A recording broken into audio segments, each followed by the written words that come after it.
Hello everyone, this is Fritz here, back with another how to play. Today we're going to how to play the game Rebel Princess from Zombie Paella and Bezier Games. That's where I got it, pre-ordered it there.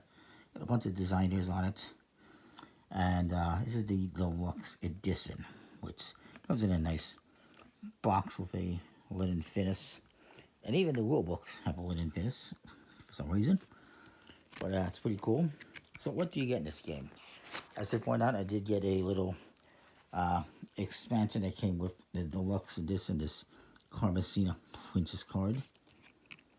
And it tells you about how you use it, or not a card, but a tile, basically. And I think that's one of the differences between this version and the regular version is, the regular version, I believe these are all just cards. These actually come with tiles.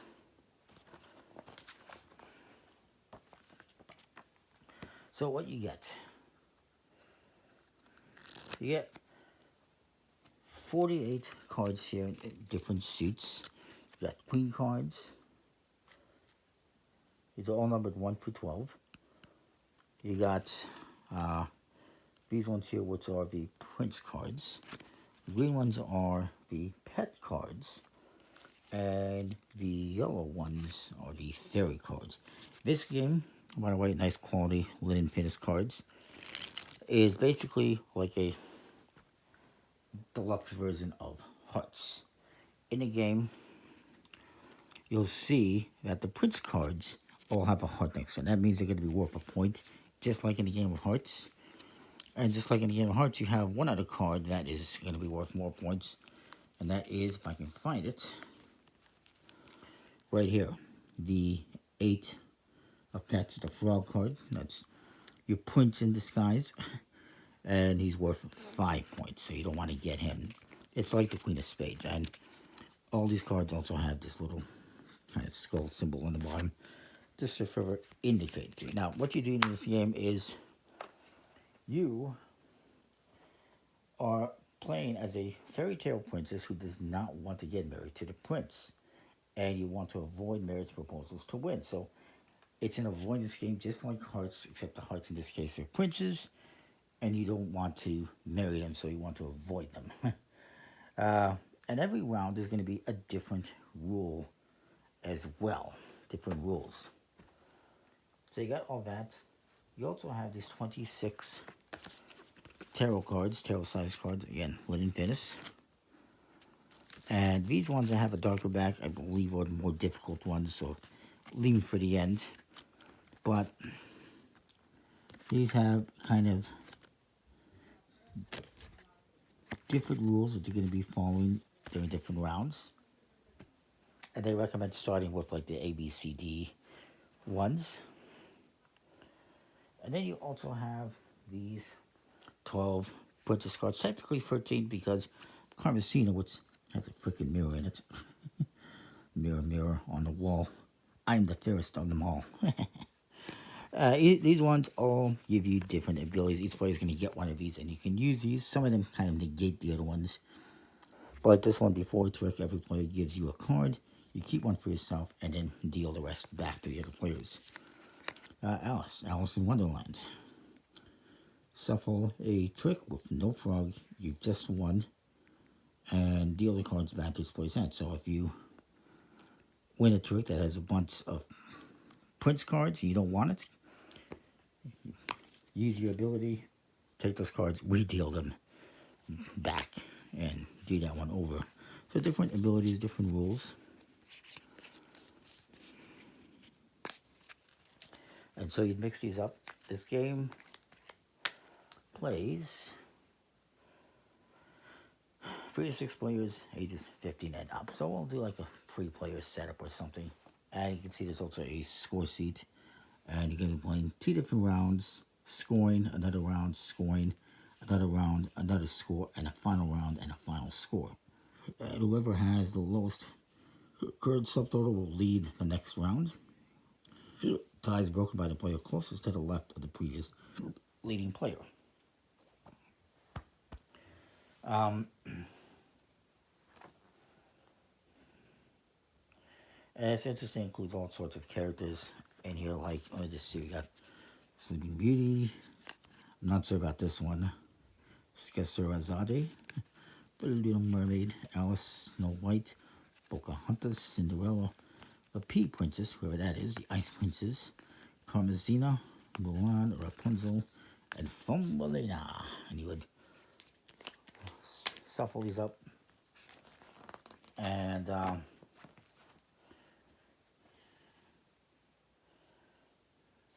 you're going to give 2 to each player. We'll do a 3-player game. Discard the rest. And you're each going to choose one. So I got Snow White, where player 7 or lower as a 0. So that could be helpful. And before I took, choose any player to lead it. So maybe I'll keep this one and I can discard the other one. And everyone else is going to do the same thing.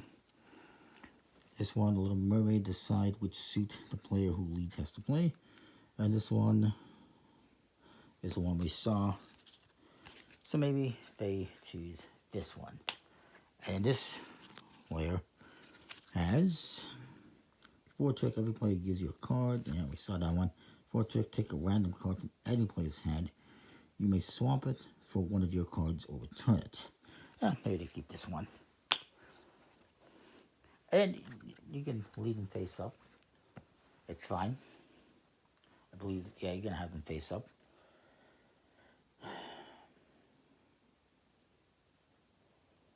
And you're going to set up the deck based on the player count. For 3 players, you're going to remove 1s, 11s, and 12s. For 4 or 5, you will remove 11s and 12s. For 6, you will use all the cards. I'm going to skip that part. I'll just show you how it works. You know, let's say we have 4 players just to make it more fair. I'd say this player has... Oh, crap. They have, oh, crap. What does this say? Before a trick, declare that the other players must play a number higher than 5 if they have one. So we'll say they chose that one. Now, next thing you're going to do, so you set up the deck, shuffle a deal. And you're going to deal them equally amongst all the players. So that's why you're going to remove some cards. Well, let's just say it would be removing 8 cards. So, you know what? I'll remove the 11s and 12s very quickly. Why not?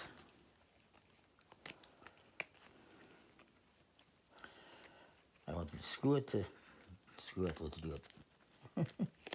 We'll remove the 11s and 12s. And we'll deal out the cards evenly to each player. I'll just do this quickly.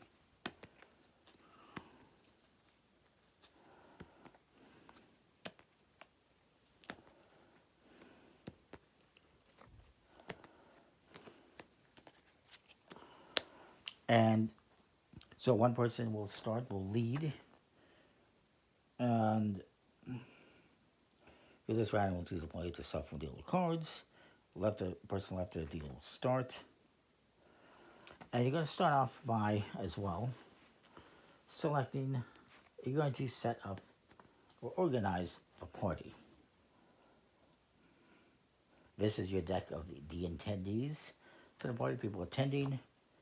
You chose your princesses, and now you're going to organize the party by choosing. You can choose or randomly deal out some of these cards. And we'll do the first 5, I'll put the rest aside. And they don't seem to want to stay. Again, this plays just like Hearts for the most part, except for obviously a few additions. And you want to have the least amount of points at the end of the game. And you're going to be playing 5 rounds, but you can shorten it to just 3 rounds if you think that's too long. And it says here, again, these cards that have the darkened backs and the hourglass should only be played for the final round. Because there are more sounds in.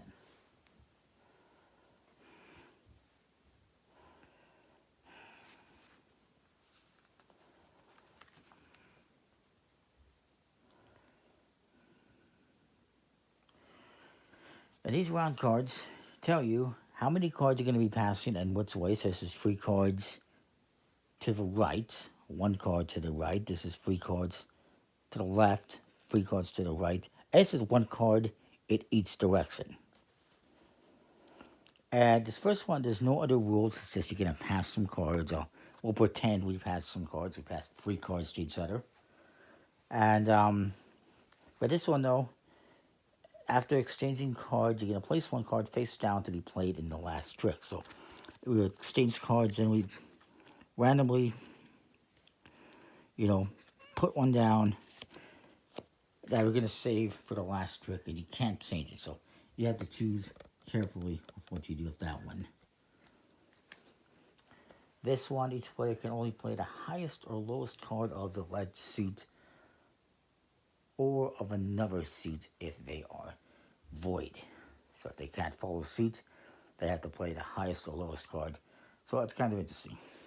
This one, each free card is worth -3 proposals. The free of princes is worth -2 proposals. So every card changes the rules up a little bit. This one says if you have no tricks at the end of the round, you receive 5 proposals. And this would take away 3 proposals or 2 proposals. So that's good. As far as the gameplay is concerned, remember you each have your special ability. You can use this once per game. And then it's done. Once per round. Every round you're going to get a different one. Or actually, I think you keep the same ones, actually.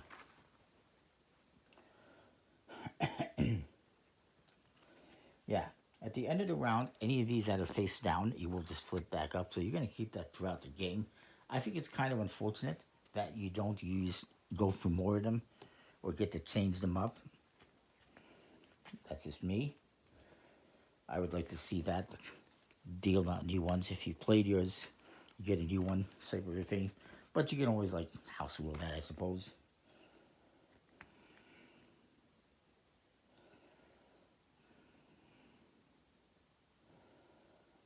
And then you would and actually the way this is going to work is you're going to have these face down. And at the end of the round, you're going to flip this face down and flip the next one face up. So every round you're going to have a different rule. So this first round, we're just passing 3 cards around the table to our left, or our right, sorry. The second round, we're passing 1 card, and then we have this special rule. We're going to set 1 card for the last trick. So everything's going to change, and somehow I got this one in here. I guess it's fine.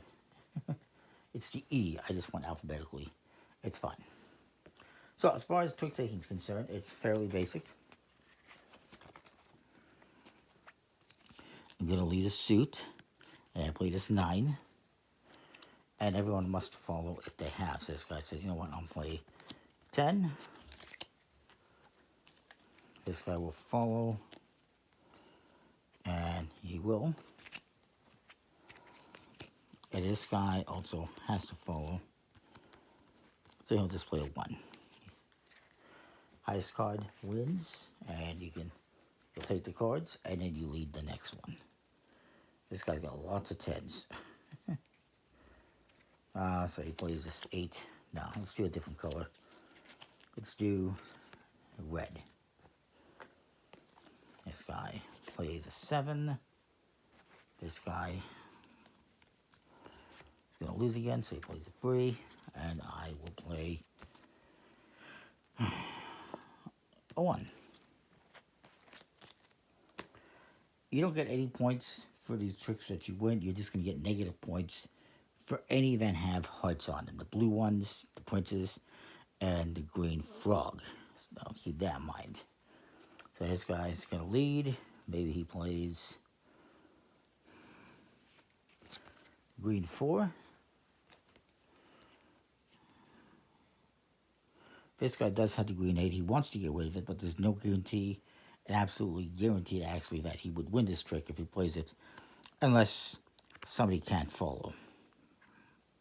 He's not going to take the risk. He's going to play the 1.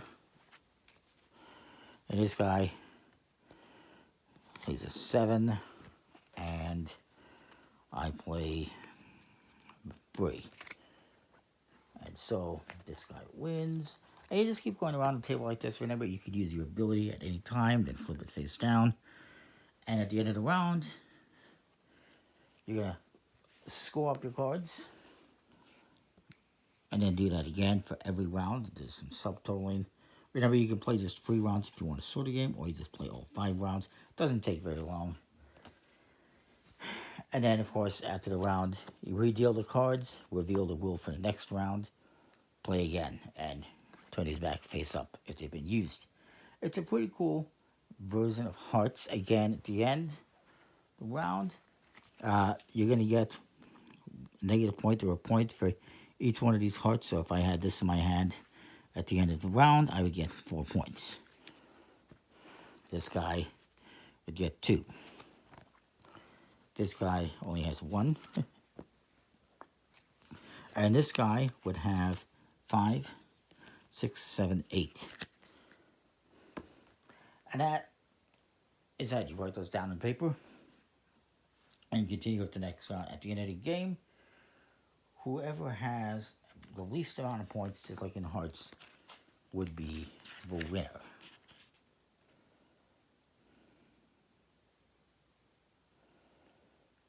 Because whoever has the fewest points or proposals is the winner and rebels against the unwanted marriages. And I guess whoever has the most proposals is forced to get married. If there is a tie, whoever scored 0 or the fewest proposals in the most rounds would win. To start a tie, you do another round using a random black hourglass round card to determine the winner, which might not even be one of the previously tied winners. So that's kind of interesting. If you have a tie, you still, and if there's a tie and you lose, you still might win. There's a nice explanation of all the different cards in here.